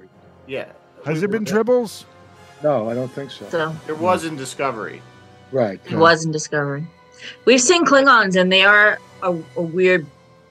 They're half Next Gen and half Discovery. Yeah, they're kind of bringing them back to Next Gen. Yeah, they're kind of working them back. They got a lot of crap for that. But the Hemmer was Andorian, but he was Anar, which was a subspecies. Again, that came right from Star Trek Enterprise. Yeah. That's a direct race from Star Trek Enterprise. So it was nice that they pulled that from there. I do like the fact that they're at least trying to include as much as they can from all the series, at least. But we've seen the Andorians too, I believe. Well, we saw them in Discovery for sure. They of course enhanced them. Well, the Andorians are brilliant in Enterprise. It's just just great. They're just Pink amazing. Is there, that was mostly because of Jeffrey Combs. Absolutely. He's a phenomenal actor, and he plays. That's probably his best character. It was great. Shram. Pale skin. Yeah, sure. Pale skin. Pink skin. What do you want? Pink skin. Yeah, I love that. I love that. Yeah. Paul, by the way, alien species don't need to look the same. If you think about it, Next Generation established that with Klingons who didn't look anything like the original Klingons in TOS. So was explained. But then they made a point to explain it. Yeah, I know. No, that was actually they had a whole series of episodes that explain why there's Klingons that look more human and Klingons that look more. I know. I mean, come on, we're all going to tune into season 3. We want to see Worf how had high the best. Worf had the best line about that in the crossover episode with Trouble with Tribbles DS9 one. And they asked them, like, those are Klingons? Why do they? And Worf just goes, we just don't speak of it. We don't speak of it, yeah. which you've kind of adopted, is you say that all the time. We don't speak of it. Good. It's a good line. Don't speak of it. Worf was great, by the way, in Picard. I thought that was one of the best parts of the... oh, my God, yeah. I mean, they should really give Worf... Headings are on Wednesdays. They should be Star Trek Worf, really. Real quick, because we're starting to run out of time, but I want to ask one question of Rizzo. Rizzo, as an Enterprise fan, is there any alien species that was unique to Enterprise that you wouldn't mind seeing in Strange New Worlds? Well, there's actually several. Suliban would be interesting because there's the whole temporal Cold War that goes on in that. That was their kind of story arc. So the Suliban were just a regular race, but then were contacted by a future race or from a transdimensional, actually, not only from the future, but they were transdimensional who kind of genetically enhanced them to have all these really cool abilities. They could flatten themselves out and slide under a door and go invisible and all these neat kind of things that you can see in the dark. And they gave them all kinds of these genetic enhancements. So that would be a kind of a cool, that was one of their main baddies in Enterprise was the Suliban. So that might be an interesting one that they might run into. and would have already run into by this point because, again, Enterprise took place long before this show. So, real quick, quick, crazy question. Star Trek. Is it a series of shows about space travel, or is it a series of shows about time travel? Mary Beth? No, it's space travel. Michael? Space travel. It shouldn't be time travel. Should it be, or what is it? What is it a show about? Is it a show about time travel, or is it a show about space travel? It's a little bit column A, a little column B. Yeah. Paul? They do like to do their time travel episodes. Well, absolutely, it's a show about both. I mean, again, some of their best episodes across the series of time travel. It's primarily space travel. There's not time travel in every episode, but time travel is certainly an intrinsic part of both series. Roy? And for that matter, Next Generation. For that matter, just about it. Is there any you folks would probably know this better than I. Is there any Star Trek series that had no time travel at all? I don't think so. No, every single one, right? Including the animated. Well, exactly. Yeah. Next Gen, the Next Gen, the ship. Yesterday's Enterprise. Its episodes. Time travel. They had several. They had time loop. Yeah, they were. Yeah, but it was. Yeah, it's Yesterday's Enterprise. But then there's stuff like Picard just goes and lives a whole nother life. Like, that's not really time travel. That's not time travel. No. That was a great episode too. What was it called? It was Inner Light. Inner Light. Absolutely brilliant. Yeah. Not one of my favorites. Not Roy, mine either. Time travel or space travel? Roy? That was mine, though. Roy is time traveling. Roy is time traveling right now. Roy's there he is. Roy's internet traveling right now. Say it again, Roy, because your face is frozen, but I can hear your voice.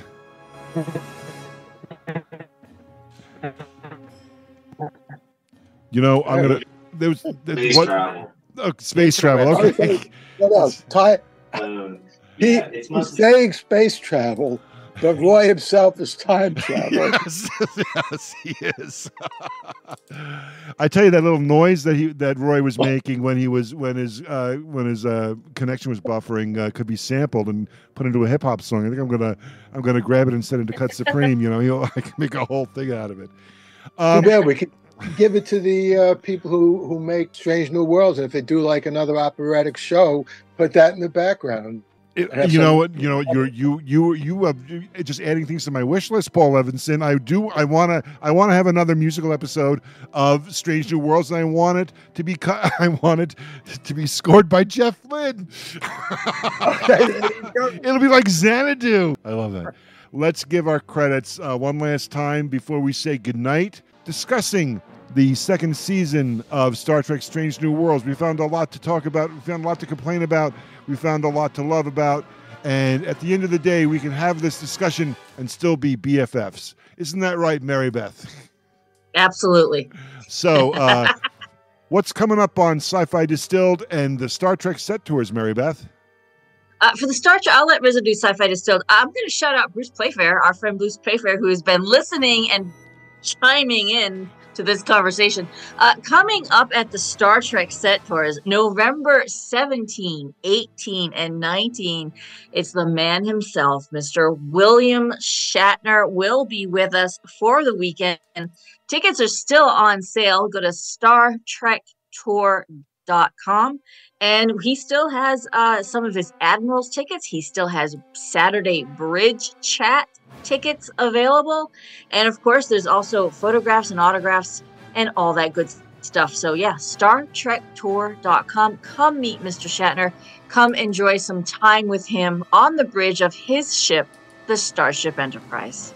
And time travel with him to Toronto and fight Romulans. Michael Rizzo, what's coming up on Sci-Fi Distilled? Yeah, we're doing because it's October, we're doing Halloween month, so we've been having all kinds of scary sci-fi, I guess. We've done What We Do in the Shadows, we've done Underwater, we've done, what else have we done? Hellboy. We did Hellboy. We started off Hellboy. So this coming Wednesday, we are doing the 1979 Alien The original, of course. In That's going to be great. That was by Perfectly request. scary. Our viewers asked us to do that one By request. That's what we'll be yes. doing, and that will, of course, will wrap it up for the month. And then beyond that, we don't know. But just another shout out. If you've never seen Bill Shatner or you want to see Bill Shatner, this is the place to do it up at the Set Tour. There is no better place. You won't get a better action. Yeah. Small crowds, intimate He's atmosphere. on the bridge of his Enterprise. No bloody A, B, C, or D. It's the real deal. It's not a holodeck. Paul It's not a Levinson, holodeck. what's coming up in the world of Paul Levinson besides winning the Sidewinds Award at the World Fantasy Convention? Well, thank you. I certainly hope so. Well, it's real life novel, which has not yet been published. But if you want to read the short story, and I keep mentioning Amazon, I'll tell everyone a place where you can read it for free. So first of all, it's, quote, "It's real life," unquote. And if after that you just type in the word vocal, VOCAL, you'll get to a site where you don't have to pay Amazon or anyone anything. The story is up there. You can read it for free. That story, by the way, will be the first chapter in the novel. And also, is there a link to the to Anne Reber singing "It's Real Love"? Yes, on that same vocal page, if you scroll down after the story, you'll indeed find a link to Anne Reber singing "It's Real Love," and she is great. She's great. Yeah, she's awesome, fantastic. Roy, what's coming up on Roy's tie-dye sci-fi corner? I can't believe I said the whole thing right. We are actually going to be celebrating the 50th anniversary of the movie The Exorcist. That actually premiered back in December. Actually, it was December 26th of 1973. So it's really crazy to think that movie's coming up on 50 years. So yeah, we're going to be closing up Halloween month. We've been doing different films in that genre. And also, that'll be this Sunday at 7 p.m. Eastern Daylight Time. And then next Sunday, Mike and Mary Beth will be joining Ross, Amigo, and myself. And we will be talking about the 1985 film Fright Night. That's the original film. I didn't even realize, or maybe I wanted to forget, there was actually a remake. There's been so many remakes that have come out, but I didn't even, touch that. I wouldn't want to touch that. I think that came out in 2011. It got good reviews, actually, the remake. So. No? I don't think Okay, I well, saw it. that's not a bad thing. But yeah, so anyway, we're going to be talking about that. And we're going to be doing our, this is going to be, I think, our 4th Halloween crossover episode, which is kind of cool. Crisis crossover. Crisis crossover in costume. Crisis Yes, we crossover. will be, the 4 of us will be in costume, so we're looking forward to doing that. Interesting enough, we were actually toying around about doing the Devil's Reckoning, the new Shatner movie with Ernest Borgnine, but we thought maybe it would be better to do something more fun. So anyway, we're going to be doing that with Mike and Mary Beth, and that will be next Sunday. So, and that probably will close out the Halloween season, unless we do something on Friday before that. So stay tuned. And next week on Friday Night Freeform, join me with my guest, Colleen Bennett and William Latham. Colleen of Nerd Alert News, which you heard at the top of the show tonight. We will go over Colleen's list of her favorite horror movies, as well as William Latham will join us, author of Space 1999 Resurrection and the story of the novel Mary's Monster. What happens if the Frankenstein monster shows up in New Jersey and becomes somebody's roommate? So he's the author of those novels, and he'll be joining us. And Latham, my friend Bill Latham, is a huge horror movie fan, so we will be picking his brain as well for that. And Can I just say something? I think the Frankenstein monster actually showed up unexpectedly in Washington, D.C., and his last name is Gates. yes. Or that, I believe that's not the Frankenstein monster. I believe that's Hellraiser showed up. So yes, no, agreed, absolutely agreed. As always, thank you so much, my friends. The Light on Light Through podcast. And I hope you enjoyed that conversation about Star Trek Strange New Worlds Season 2. that took place, as I mentioned at the beginning, and as was mentioned several times in the conversation, on WUSB FM radio, that's Stony Brook's radio station, Stony Brook University. And taking part in that conversation, in addition to me, were Captain Phil, Mary Beth Rakowski, Mike Rizzo, and Roy Belquist, who you sometimes couldn't hear all that well.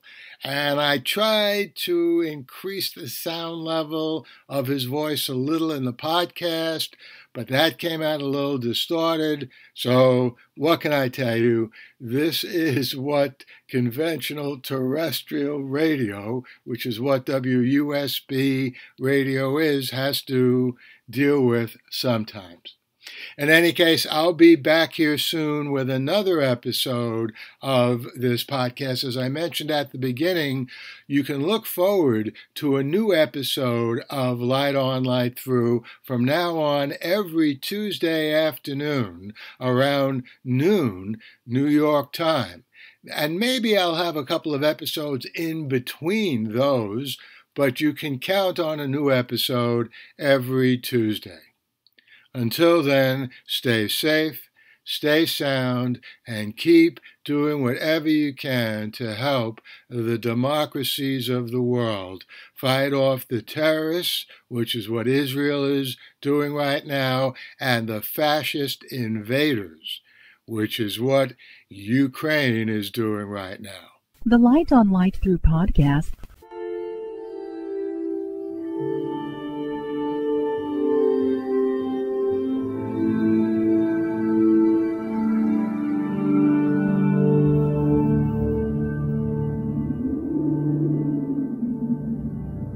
Athens, 2042 AD. She ripped the paper in half, then ripped the halves, then ripped what was left again into bits and pieces of history that could have been. Sierra Waters had read once that, years ago, it was thought that men made love for the thrill, while women made love for the sense of connection it gave them.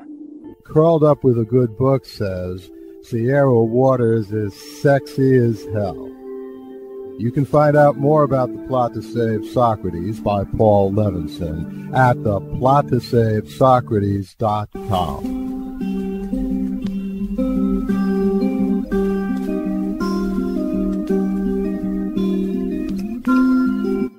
Paul Levinson Silk Code about an ancient biotech war raging on in secret for centuries.